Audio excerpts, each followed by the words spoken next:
When I first started podcasting, I sounded meek, I sounded monotone, uncertain, and overall just not very confident in how I was portraying myself. And you can be the judge of this. I'll play a clip for you right now. Welcome to the CrowdCrux crowdfunding podcast, where we talk about everything you need to know to run a killer crowdfunding campaign.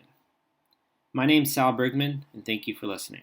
Hey guys, this is episode number 5 of the CrowdCrux crowdfunding podcast. Thanks for tuning in.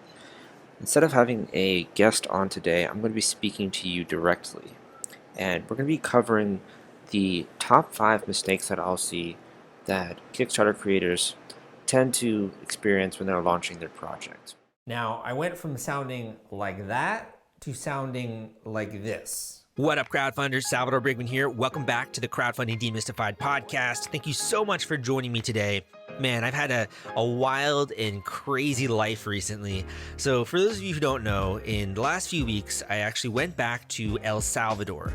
And I'm adopted from El Salvador. I was adopted at the age of 1.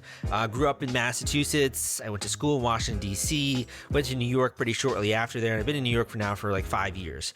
So I've always been surrounded by American culture. And, I was raised by 2 white parents. When I was first getting started, I didn't actually think you could change the way you sound. I didn't think you could change your voice. I thought you were just born with it, that you had good public speakers and bad public speakers. You had good podcasters and bad podcasters. And I felt kind of frustrated and disappointed because so many of the people I looked up to, I couldn't sound like them. I couldn't sound like Tim Ferriss. I couldn't sound like Lewis Howes or Pat Flynn or all these mega podcasters that I loved and I wanted to be like. I didn't even know how to begin and how to get there. So I kind of thought that maybe I just wasn't really cut out for podcasting, but I decided to stick with it. And that's mainly because one of my competitors was doing a podcast and I didn't want to let him win the race, if you will. I wanted to keep in, so I kept doing podcasts. I kept releasing them. I got to 25 episodes, I got to 50 episodes, and slowly, little by little, I started to actually improve my voice. And I didn't really notice it at first. It was only once someone came up to me and they were like, dude, you are amazing on this podcast. Like you sound like a podcaster. And I was like, that is so strange because I don't think that at all.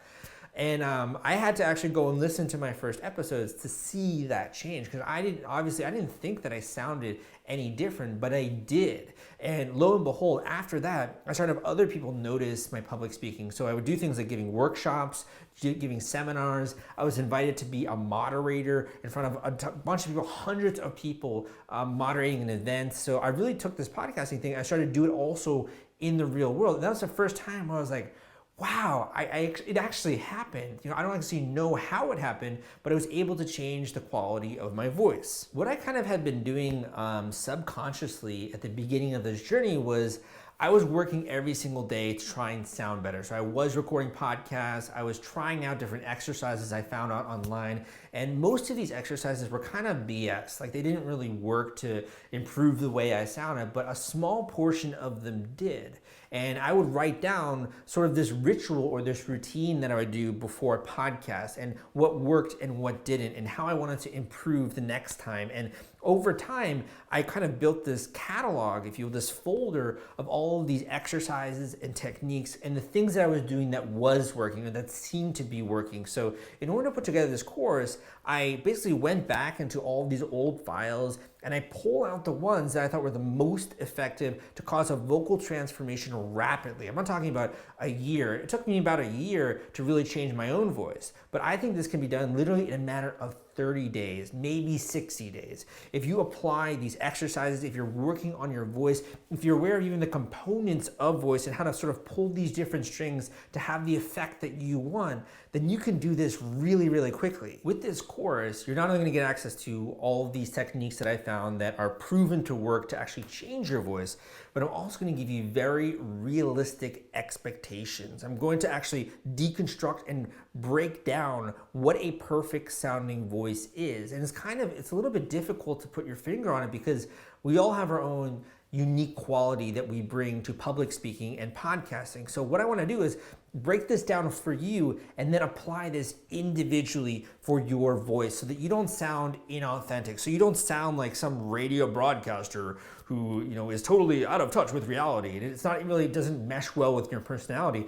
How do we take these principles that work to change your voice and to have the best quality sounding voice? How do we take those principles and apply it to your unique situation? That's exactly what I've done with this course. Since getting started with my podcast, I've produced hundreds of episodes. I've interviewed famous celebrities, people who are experts in my field, people who just have tons of acclaim and who I think have really resonant, amazing sounding voices. And I've been able to hold my own while interviewing these guests. And not only that, but now I can have a YouTube channel. I can go out there, I can easily do a public talk. I can do seminars if I want to. It's very easy for me to now translate this into real world results and real world applications. Improving your voice obviously has the effect of having a better podcast, but can also improve many other areas of your life when it comes to sales and making more money, when it comes to being able to take your work to a much larger audience in person, when it comes to even talking with people in your own personal life and coming off with more confidence.